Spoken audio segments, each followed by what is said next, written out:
दोस्तों नमस्कार, मैं के सिंह। आप देख रहे हैं अपना चहेता न्यूज़ चैनल पीपल पे। उत्तर प्रदेश में 9 विधानसभा क्षेत्रों के उपचुनाव के परिणाम आ चुके हैं और इसमें इसके विश्लेषण के कई पहलू हो सकते हैं।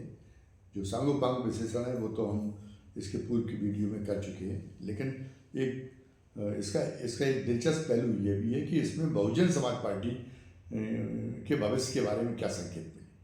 बहुजन समाज पार्टी के तो को वैसे अवसान की ओर जाती हुई पार्टी नज़र आने लगी थी पहले से, और वो अपनी राजनीतिक विवेकहीनता की वजह से, जैसे माननीय कांसी राम जी ने दलित, पिछड़ा और मुस्लिम वोटों का एक समीकरण बनाया था और जिसको उन्होंने बहुजन नाम दिया था।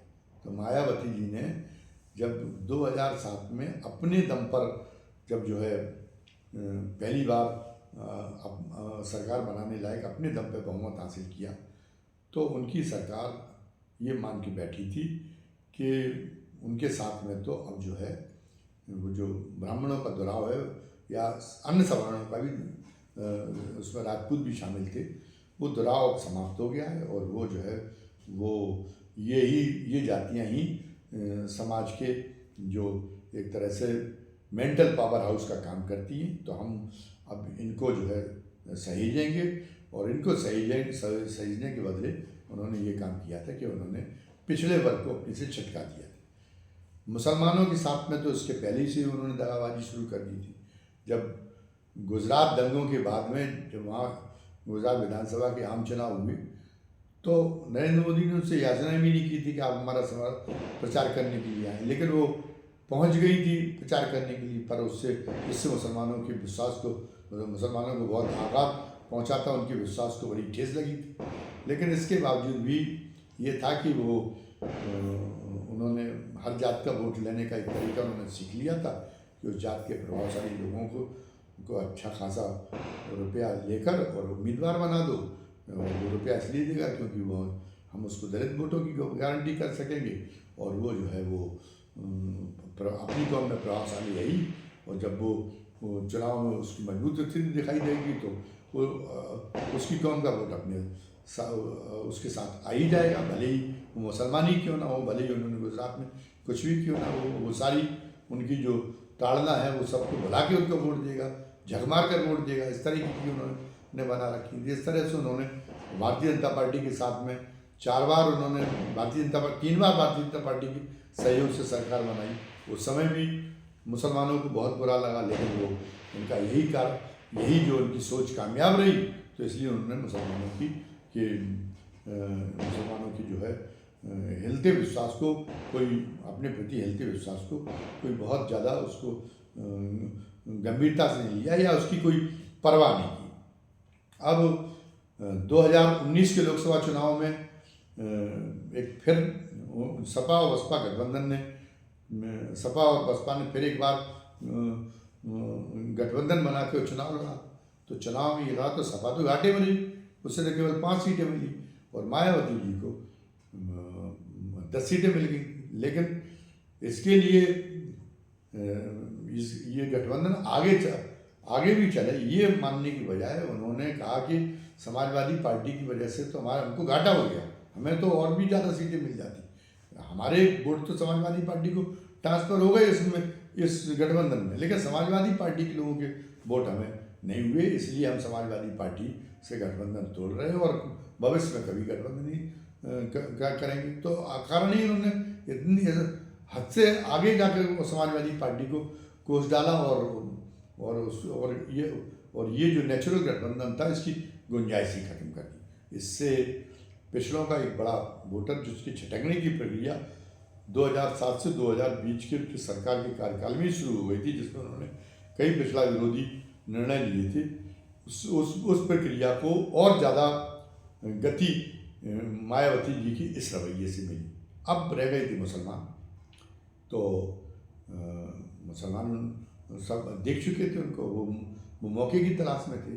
तो जब उन्होंने 2024 का जब लोकसभा चुनाव आया और उन्होंने कहा कि और ये उनके बयानों से ये जाहिर ही नहीं होता था कि वो भारतीय जनता पार्टी की तरफ है कि वो धर्मनिरपेक्ष ताकतों को मजबूत करना चाहती है। वो सही बात ये है, वो केवल अपने को ताकत मजबूत करना चाहती है और ज़्यादातर वो बातें, और उसके लिए अपने को मजबूत करने के लिए वो ये चाहती थी कि धर्मनिरपेक्ष पार्टियों में जो दूसरी पार्टियों का स्पेस है वो हम उसको ख़त्म कर दें, तो हमको जो है कि हम ही उस विकल्प के रूप में हम अकेले शेष रह जाएं, तो हमको जो है चाहे कुछ करें उल्टा सीधा स्याह सफ़ेद, लेकिन वो मजबूरी होगी जो भारतीय जनता पार्टी का विरोधी वोट है वो जब हम ही अकेले रह जाएंगे तो वो हमारे लिए हमारे समर्थन में हमारा समर्थन करना उसकी मजबूरी होगी। तो उन्होंने जो है उसमें बजाय भारतीय जनता पार्टी को कोसने के उस उपचुनाव में भारतीय जनता पार्टी पर हमलावर होने के उपचुनाव में ज़्यादातर हमलावर वो इंडिया गठबंधन पर रही।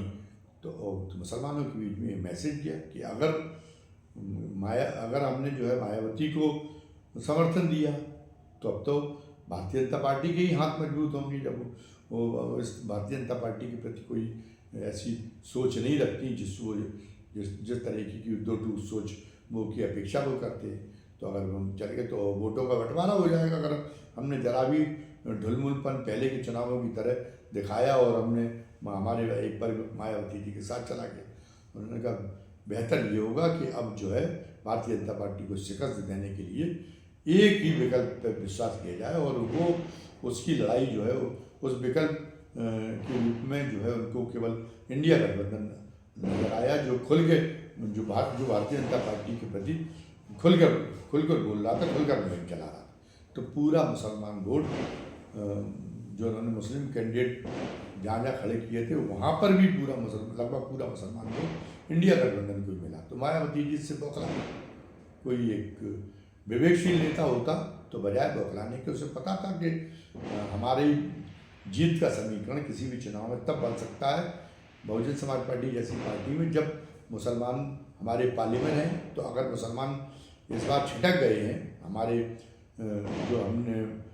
जो असमंजस की स्थिति भारतीय जनता पार्टी के प्रति बनाई, जिसको अपना मुख्य शत्रु समझते हैं, तो वो उसकी वजह से छिटक गए। तो अगली बार हम भारतीय जनता पार्टी पर ज़्यादा हमलावर रहकर और ऐसी रणनीति अपनाएं जिससे मुसलमान हमारे पाले में वापस आ जाए। लेकिन मायावती जी ने क्या नीति अपनाई? 2024 के लोकसभा चुनाव के बाद उन्होंने जो प्रेस कॉन्फ्रेंस की, उस प्रेस कॉन्फ्रेंस में उन्होंने कहा कि बच्चे भी मुसलमान हमारे साथ क्यों रह जाएं या मुसलमानों के आगे आने की भी गुंजाइश क्यों रह जाए। तो इसलिए उन्होंने कहा कि मुसलमानों से हम पूरी तरह से अपनी पार्टी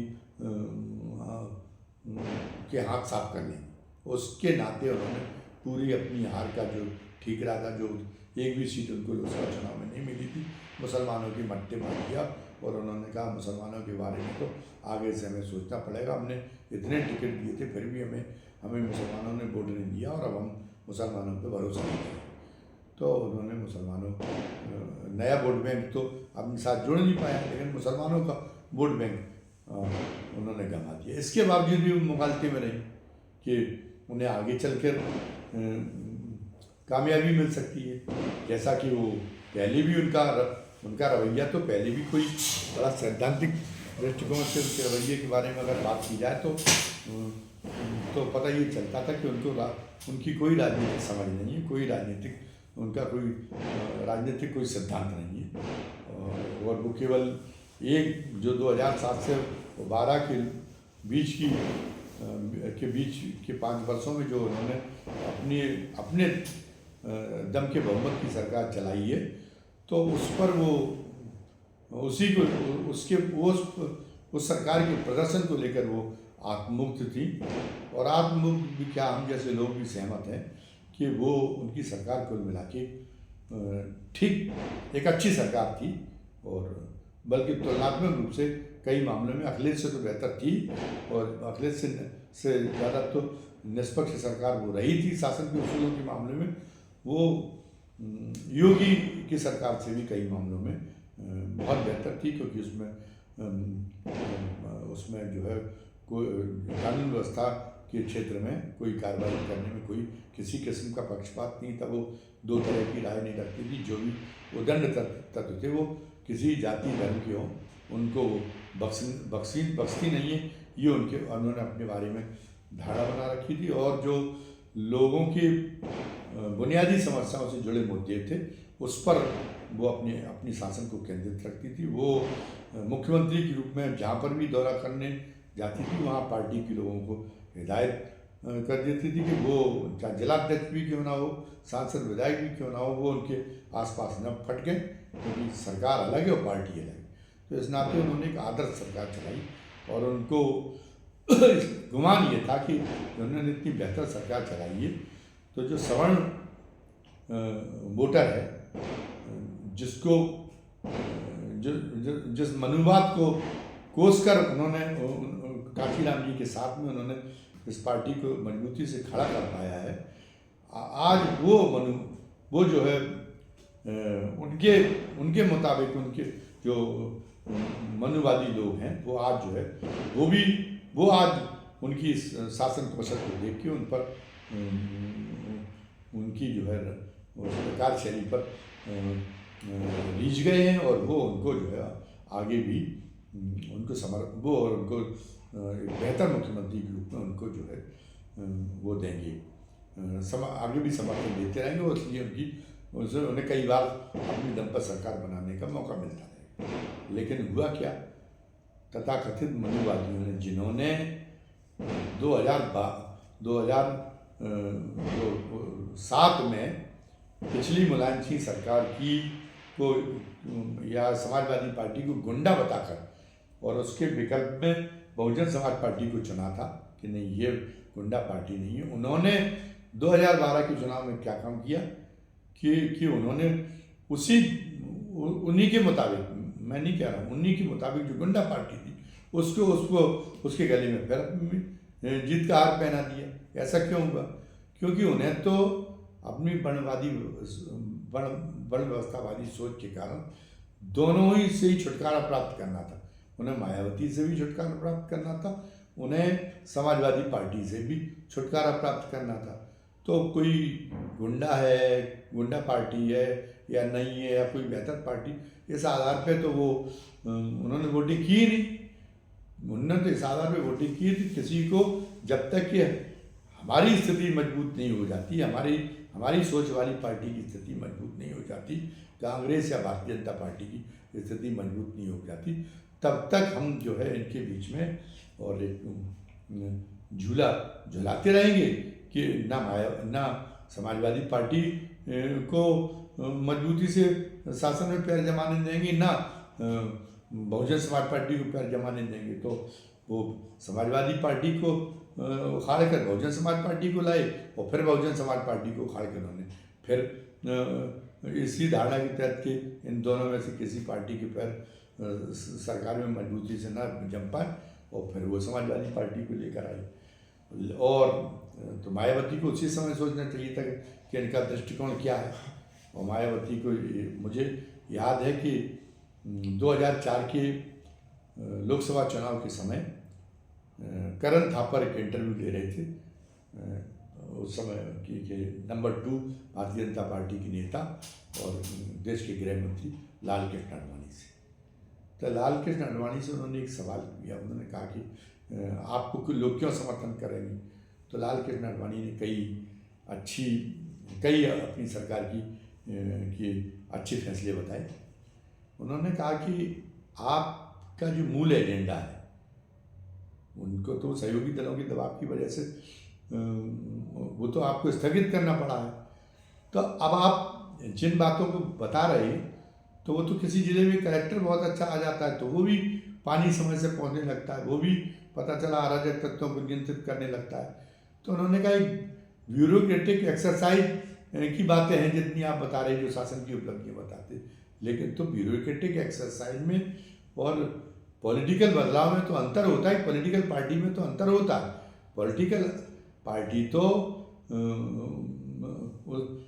बदलाव के लिए काम करती है, वो कोई एक थोड़ी की व्यवस्था को एक अच्छी तरह संचालित करने वाला, वरना उसका काम नहीं होता, बल्कि वो व्यवस्था में अपने एक नए एजेंडे को सेट करने की बात कह के और एक आती है, उसमें उसके नाते उसकी जो राजनीतिक क्षेत्र में उसकी एक मौलिकता होनी चाहिए। तो उन्होंने कहा उस मौलिकता का परित्याग कर चुके तो फिर लोग आपको क्यों चुने। अब यही बात मायावती पर भी लागू होती।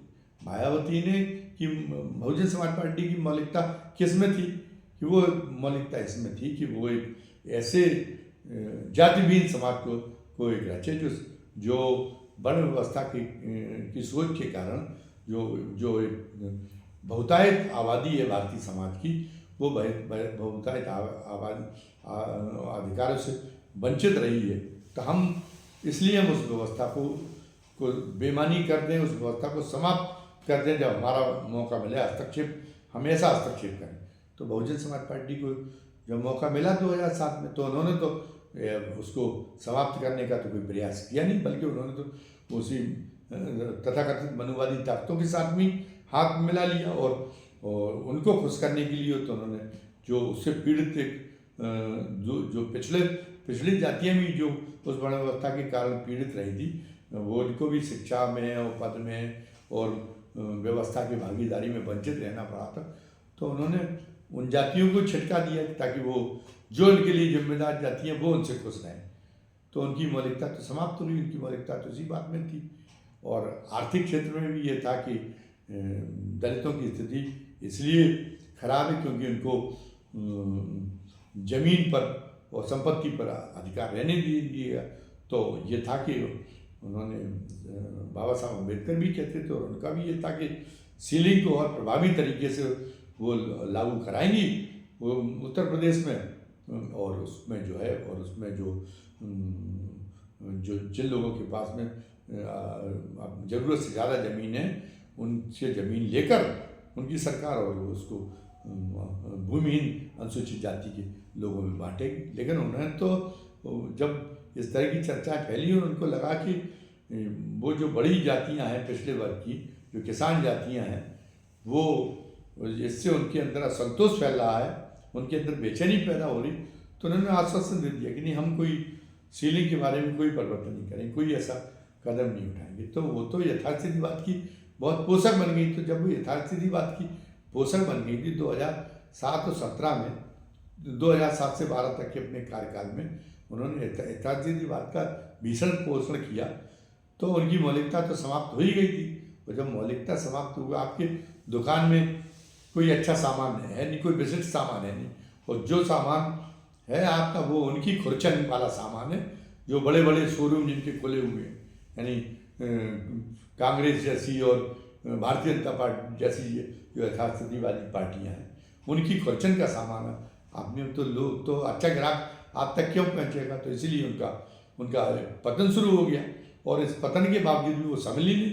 2022 के लोकसभा चुनाव में उन्होंने सतीश मिश्रा ने उनको राय दी, तो उन्होंने लोकसभा चुनाव अभियान की शुरुआत कहाँ से की? अयोध्या से। और अयोध्या से शुरुआत की और वही उन्होंने नारे लगाए, राम भगवान राम की जय के नारे लगाए, जिनसे बहुजन समाज पार्टी ने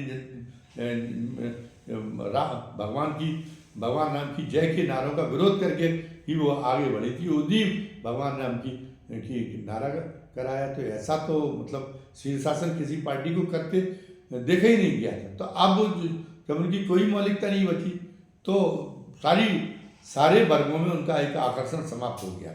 लेकिन फिर भी वो समझती थी कि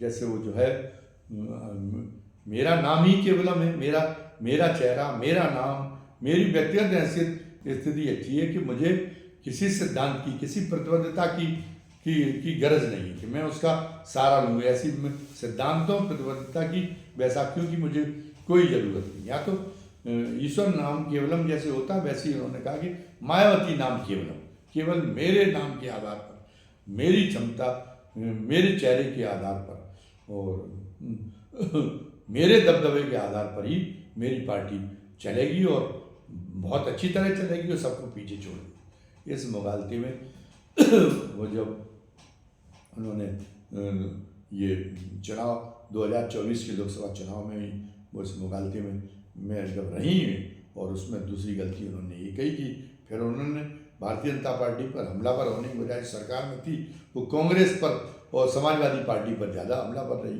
क्योंकि ईर्ष्या उनकी उनकी जो है सबसे बड़ी विरोधी, जो उनके अंदर जो ईर्ष्या की भावना है वो उनकी सबसे बड़ी शत्रु है, और वो इससे अपने आप को ना तो मुक्त कर पाई और ना कभी कर सकें। तो इसलिए उनको ईर्ष्या ये थी कि धर्मनिरपेक्षता का तो पूरा स्पेस तो हमारा कब्जा होना चाहिए। इन साझीदारों को, ये साझीदार बन के खड़े हुए हैं तो हम इनका ही अस्तित्व समाप्त कर दें। तो वो भारतीय जनता पार्टी से लड़ने का वो भूल के, जो उनका एक काम था सरकार से लड़ने का काम भूल के, और वो इन पर एक हमलावर हो गई। तो इससे जो मुसलमानों का रासा भरोसा उन पर जो था वो बिल्कुल जाता रहा। तो मुसलमानों ने 2024 के लोकसभा चुनाव में उनको एक तरफा इंडिया गठबंधन को वोट दिया। मायावती ने बहुत मुसलमान उम्मीदवार खड़े किए, लेकिन उन्होंने अपने बिरादरी तक के, अपने धर्म तक के उम्मीदवारों को वोट नहीं दिया। भारतीय जनता पार्टी को हराने के लिए उन्होंने केवल इंडिया गठबंधन को वोट दिया। तो मायावती इससे फिर बौखला गई। मायावती को सोचना चाहिए था कि जो उनकी पार्टी का जो सामाजिक ढांचा है उसमें उनको मुसलमानों की गरज पूरी गरज है। तो इसलिए वो ये करें कि मुसलमान जब उनसे बिलक रहा है तो अगली बार वो मुसलमानों को अपने पाले में रखने का कोई जतन करें। लेकिन उन्होंने तो अपनी हार के बाद में 2024 के बाद, जब उनको एक भी लोकसभा चुनाव परिणाम आने के बाद जब उनको एक भी सीट नहीं मिली, और निल हो गई संसद में उनका खाता, तो उन्होंने तो एक जो प्रेस कॉन्फ्रेंस की वो पूरी भड़ास मुसलमानों में निकाल दी। इस तरह मुसलमानों का समर्थन उनको भविष्य में कभी मिलता भी हो तो उसका भी दरवाज़ा उन्होंने अपने आप ही बंद कर दिया। और फिर भी उनको मुगालता था कि नहीं, हम जो है फिर भी हम सर्वाइव कर जाएंगे। अब इससे ज़्यादा उनकी विवेकहीनता का किसी की हो नहीं सकती, किसी का सोच इससे ज़्यादा आत्मघाती हो नहीं सकता। तो अब इन चुनावों में जो तस्वीर सामने आई है उससे ये लगता है कि उनकी बहुजन समाज पार्टी की जो अवसान की ओर कदम बढ़ रहे थे, वो उसमें उसकी पूर्णाहुति होने में केवल एक कदम अब बाकी रह गया। बाकी वो बिल्कुल पूर्णाहुति के नज़दीक पहुँच गया, बल्कि एक भी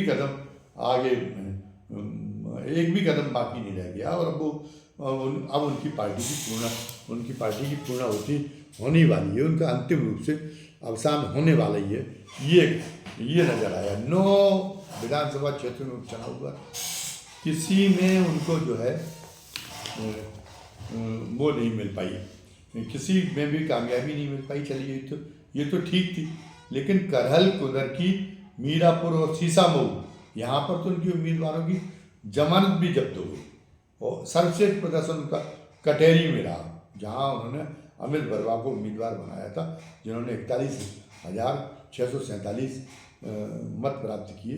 लेकिन यहाँ पर उन्होंने लड़ाई खुद जीतने के लिए नहीं लड़ी थी, यहाँ पर उन्होंने ये कहा था कि इसके लिए लड़ी थी कि जो कटहरी से समाजवादी पार्टी न जीतने पाए, इसके लिए रहा था। कटहरी कुर्मी बाहुल्य क्षेत्र था, और कटहरी में कुर्मियों के बहुत ताकतवर नेता जो लालजी वर्मा, जो कभी बहुजन समाज पार्टी में होते थे और आज समाजवादी पार्टी से सांसद चुने जा चुके, उनकी पत्नी यहाँ से उम्मीदवार थी।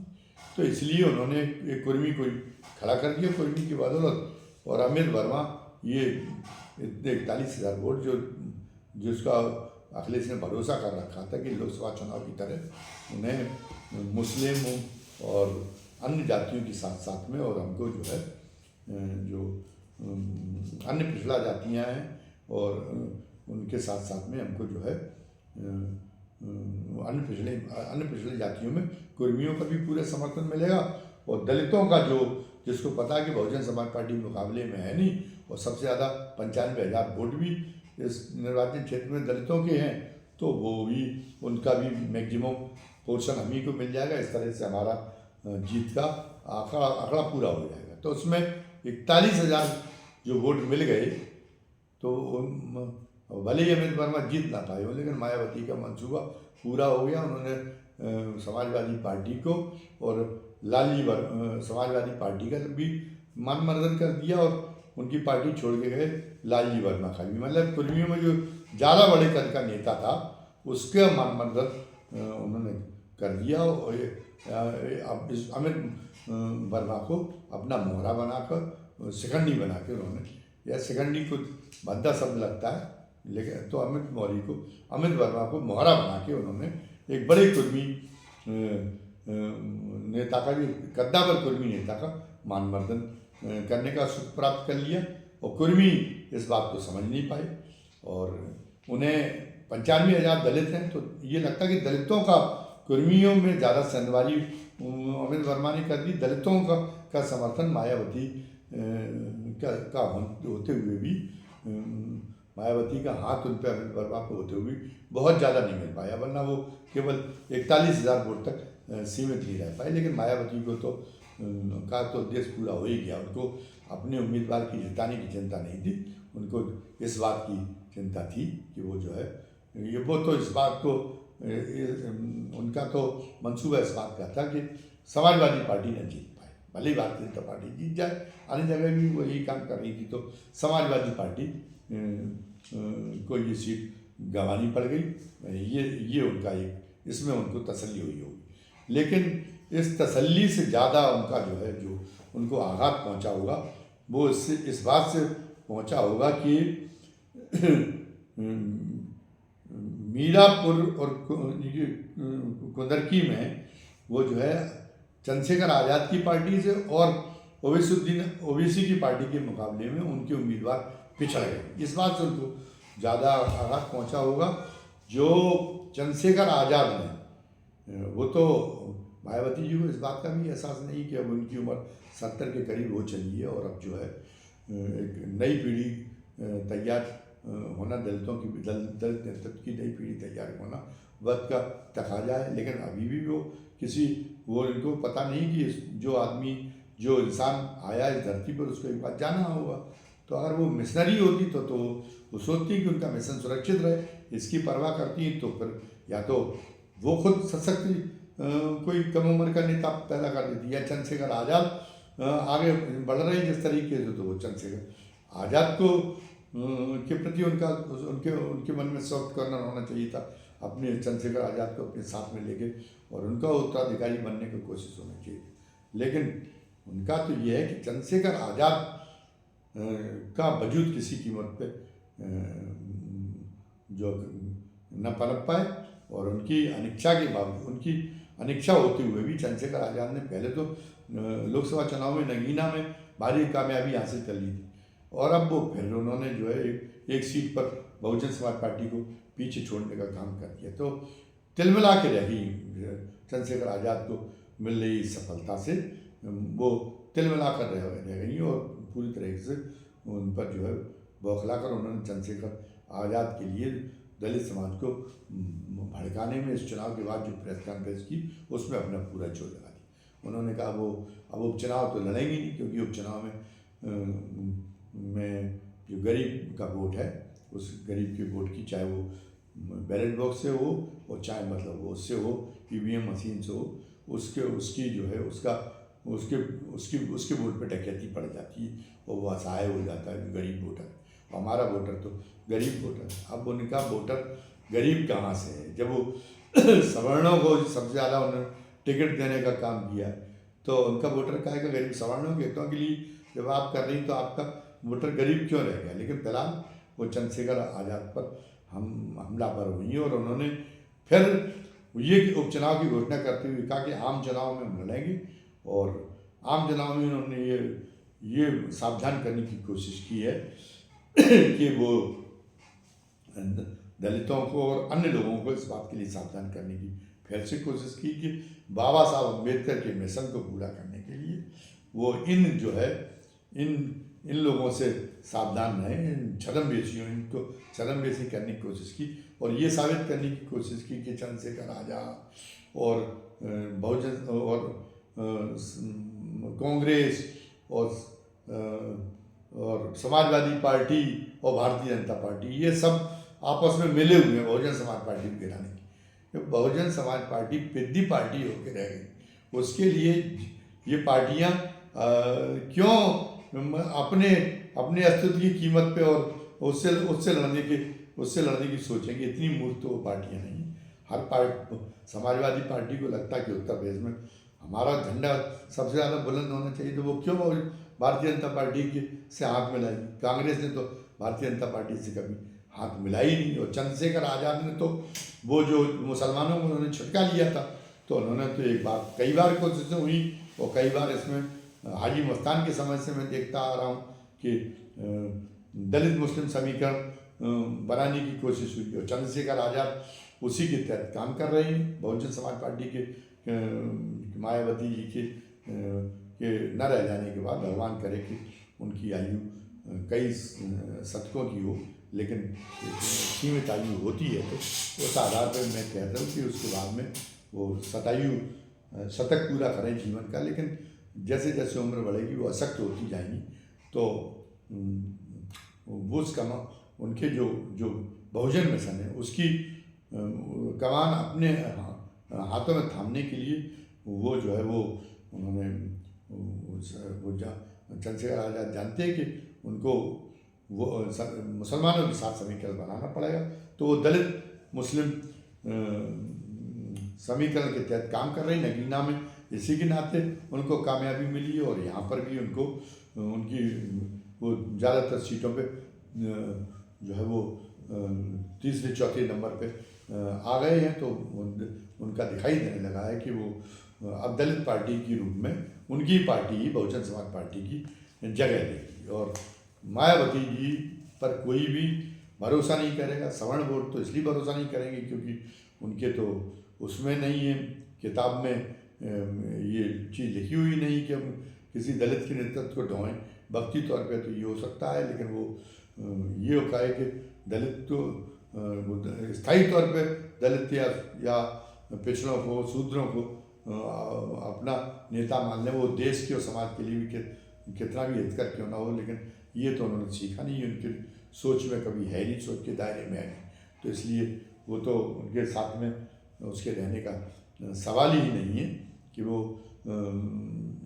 उनके मायावती के साथ में रहे, वो चाहे जितनी कोशिश करें। लेकिन बाकी लेकिन उन्होंने उनके मोह में अपनी मौलिकता खोकर अपनी मिशन की जो के एजेंडे की जो मौलिकता है उसको खोकर उन्होंने अपनी प्रासंगिकता पर प्रश्न चिन्ह लगा लिया। तो एक बहुजन समाज पार्टी एक इतिहास में के पन्नों में कैद हो जाने वाली पार्टी के रूप में उसका भविष्य नज़र आ रहा है। फिर मतदाताओं का मूड है, वो आगे वो किस पर मेहरबान होता है और किस पर मेहरबान ना हो जाए, ये तो एक आगे देखने वाली बात होगी। फिलहाल आज के वीडियो में बस इतना ही। वीडियो समाप्त करने के पहले मैं फिर अपने दर्शकों से ये गुजारिश कर लेना चाहता हूँ कि अगर उन्हें हमारा ये वीडियो पसंद आया हो तो वो इस वीडियो को लाइक करें और ज़्यादा से ज़्यादा संख्या में शेयर करें। और जिन दर्शकों ने पहली बार हमारा चैनल देखा और उन्हें लगा कि इसमें पर्याप्त वैचारिक खुराक है और उनको हमारे हर वीडियो को देखना चाहिए, तो उनसे हमारा निवेदन ये है कि पहले तो खुद हमारे वीडियो को सब्सक्राइब करें, लाइक करें और शेयर करें, और इसके बाद में वो अपने परिवार के लोगों को, अपने सारे रिश्तेदारों को और अपने मित्रों को ज़्यादा से ज़्यादा संख्या में इस बात के लिए प्रेरित करें कि वो भी हमारे चैनल को सब्सक्राइब, लाइक और शेयर करने का काम करें। और अंत में सभी दर्शकों से हमारी गुजारिश ये है कि आज के वीडियो के बारे में, आज के हमारे वीडियो के बारे में उनकी राय क्या है, ये कमेंट बॉक्स में दर्ज कराने की मेहरबानी जरूर करें। धन्यवाद। जय हिंद, जय भारत।